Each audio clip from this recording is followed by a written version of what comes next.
I don't think you can say which is the bigger challenge out of Africa or South America. They're two completely different races really, and it's a different era in the sport. And so many things have changed in the same time period between Africa and South America as well. Now we're only riding 450cc bikes, and they've made the courses a lot more technical and a lot more interesting. So the challenges are different. In Africa, the challenge really was kind of a lot more the human side of things, very, very personal. You had really big distances and big bikes, and the bivouacs were really tough overnight. Now the courses are a lot more sort of focused on the riding side of things. I think it's more technical because the bikes are smaller and because they've got so much more terrain here to work with. Every single day is different. And so for me personally, I'm very lucky to have done the ones in Africa. They were no question, Africa's really difficult because it is so big and so vast and so empty. But I think, the way the rally's gone now, it's a little bit what's kept me involved in Rally Raid is it's back to what I enjoyed about it in the first place. The course is interesting and the course is challenging. And so, for that reason, I personally think South America is fantastic. And as I say, I'm lucky I've been to Africa. I can't see it going back to Africa. I don't think there's any reasons for it to take that step backwards. And I'd like, I think it's great that it's here now, and I think it'll be here for a little while. And I think the next step for Dakar is that hopefully it goes and explores other parts of the world. Yeah, the 450cc thing is an interesting one, because when they first brought it in, I think like a lot of people, I was dead against it, and it didn't excite me. One of the great things about Dakar was the big bikes, but actually the organisers have got it right, and in hindsight the 450 is fantastic. It's a lot of fun to ride. The bike's more enjoyable. It's made the sport more accessible to a lot of people. The bikes are easy to prepare, easier to ride, and it's brought manufacturers in, which has brought sponsorship back in, and we've seen the whole sport start to grow again. We've got 20 factory riders here this year, which hasn't happened since probably ever, but it's certainly not since the early 80s. So I think the whole 450 thing's fantastic. I've definitely got a place in my heart for the bigger bikes. My G650 Cross Challenge from 2 years ago that I rode in Dakar and in the Trans-Oriental Rally, I had a lot of fun with that bike, and it's a really fun bike to ride, and I like riding big bikes.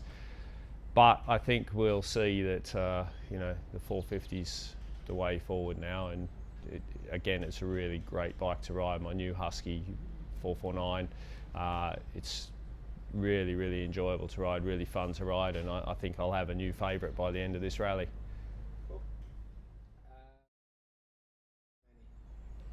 I think a lot of what keeps me coming back to Dakar is I love riding bikes, and I love riding dirt bikes especially, and this is, for us, it's the sort of pinnacle of the sport, and I'm very lucky to be involved with it, and it's kind of like being part of Formula One of off-road. It's so big, it's so massive. We'll see tomorrow, everyone's starting to roll into town now, but there's 4,000 people involved in the whole event, and it's just huge. It's fantastic and it's exciting.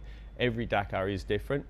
Every time the course changes and it's brand new, and someone spent a whole year finding the best trails in South America for us to ride. So, you couldn't come out here and find all those trails by yourself for just fun riding. And for me, that's a massive part of it. Is I just love the riding and enjoy it. And yeah, it's a challenge, and there's hard parts to it, but I think the riding's going to be great. And yeah, every Dakar's different, and every Dakar's different for every person as well. What happens to you during the event, the challenges that you face by what happens to you through luck or planning or whatever, it makes it brand new every time. And so yeah, it's still just as exciting this time as the first time. Cool. Yeah, keeping concentrated and keeping focused is the hardest part. Your mind definitely wanders, like we all do in our normal day jobs. You start to think about stuff other than what you should be doing, and that definitely happens, and I think it's the most important thing is as soon as it's happening to realise and to bring yourself back and to to focus on the navigating and the road book and your riding and making sure you're drinking enough and all these processes to kind of get you safely through the day. And it's the hardest part, of course, but all you can do is exactly that, is realise that your mind's wandering and pull yourself back. Scariest moment, yeah, I think there's probably been a few of those, but and for sure, I think for everybody, one of the scariest things is the cars coming past you. If the cars catch you, it's definitely terrifying when they go by. You don't kind of know it's going to happen. But I think my most scary moment ever was in Dakar, the very first year I went in '98. I had that classic moment that we've all seen on the telly where I fell off on the backside of a dune, and I got stuck under my bike, and all I could hear was the next bike coming along, and just hear that brrr, and look up and see the next bike come over the top of the dune and landed straight on top of me, and then he crashed on top of me and he was stuck as well. So now there's two of us stuck under our bikes on the backside of a dune, and the same thing again, the next guy, brrr, and he came airborne over the top of the dune, this third guy, landed on the other guy that was stuck on top of me and knocked him unconscious. So now I've got an unconscious guy and two motorbikes on top of me, and again all you can hear is more bikes coming. But fortunately the next guy that came over the top of the dune saw what was going on and left his bike there and kind of sorted it all out. But yeah, that was pretty scary. I don't think you unwind really at the end of each stage. You're just looking to do everything you need to do to prepare yourself for the next day. So just going through all that process, ticking off the list of rehydrating, eating, fresh goggles, fresh gloves, shower, prepare your road book for the next day. Just making sure everything's right around you, and the goal is to get all that stuff done and then get your head down and get some sleep, because that lack of fluids, lack of food and lack of sleep is where you start to make the mistakes as the rally go on. So it's not unwinding, it's just going through the process, prepare yourself for the next day, get your head down so that when you get up in the morning you're ready to fire again. Yeah. I don't know how many actual calories we consume each day, and yeah, like special diet, like the trick really is just to be able to get enough food back into you every day, because typical Dakar day, we start probably breakfast at 4 a.m. in the morning, and if you go to the organisers' bivouac for breakfast, the breakfast isn't actually that great as racer food. It's a bowl of cornflakes and croissant, typical kind of French breakfast. So it's not too great. And then unfortunately we're on the bikes then, and the only opportunity to eat during the stage is we have a compulsory 15-minute refuel, and so you can get like an energy bar down your neck in that time, sort of a sports energy bar. So you may be having a couple of them in the day, and then you arrive back at the bivouac in the evening, and the bivouac food is, it's good food in the evenings for sure, but it quite often doesn't open till 7:30 or 8 o'clock at night. So you're just trying to eat whenever you can and get as much back in as you can, and it's a big sort of part of the challenge really, is to deal with that.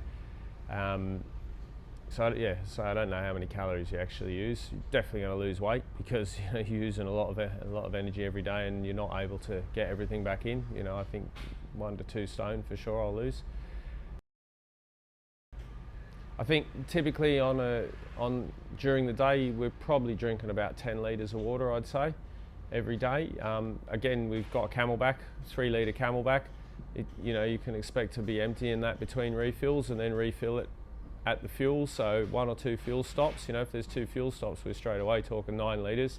And then the same problem when you get back in at the end of the day. It's often still hot, you've used a lot of energy, and you're just trying to rehydrate and hydrate for the next day. So I think you can easily expect to be 10 litres a day. Well, I think you decide when to stop is like when you need to go. When you start to get really tetchy and angry, it's usually an indication that you need to go.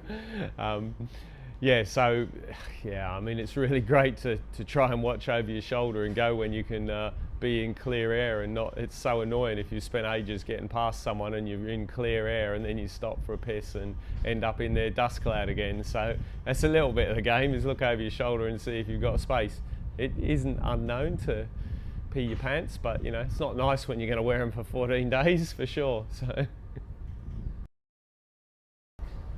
I try to carry on the bike the spares that are showstoppers more than anything. So you know, I'm not bothered to carry something that's just going to make life a little bit difficult. Like even, for example, a clutch lever. You can ride without a clutch lever, but you can't ride without a working clutch. So you know, a set of clutch plates becomes more important than a lever. So yeah, just trying to think of things that are showstoppers. And obviously we know a little bit about that bike, and I've got a little, you know, a long history of getting to the finishing events. So yeah, just trying to think of those things that can stop you getting to the finish rather than things that are just annoying. And but yeah, then so tools, I have got. We managed to make the toolkit really compact, but I've got enough tools in a tiny little pack that can literally change the engine and take every component off that bike. And you know, I've done that in practice. So the only tyres we use are Michelin Desert Race tyres and Michelin Desert Mousses. You know, they make a specific tyre for this kind of racing. It's a tough tyre, and it can deal with a complete day of complete stage.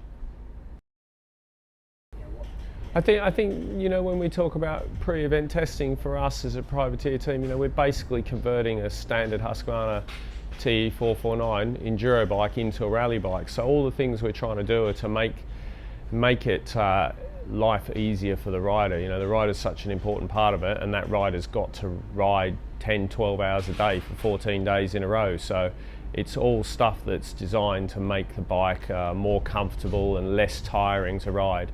So yeah, suspension that will work when you're tired and you make a mistake and you hit something you don't see. You know, that can keep you in the rally. And just small things like, you know, like the foam grips and the suede seat cover, those little things, they just make the fatigue less. You know, it's a lot of the reason we run a fairing. You know, it's just that little bit less fatigue when you've got long mileage each day. So all the regulations around Dakar are to do with, you know, covering big distances. So we've got to carry a lot of fuel and emergency stuff, like we've got a 3-litre water tank and all the navigation equipment. It makes, you know, a standard enduro bike much heavier than normal, and also the weight change between the start of the stage and a refuel. We're talking, you know, 25 kilos weight difference between fully fueled up and nearly empty at the end of the stage. So there's a real compromise with how you set the suspension up to work it, you know, with almost 2 different bikes.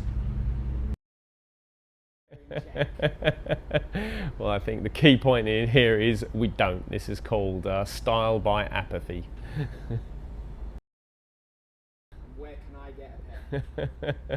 I've got no idea where those pink swimmers came from, but I do know that you can get a pair from the bloke that nicked them off my clothesline that's still lingering somewhere around the estate.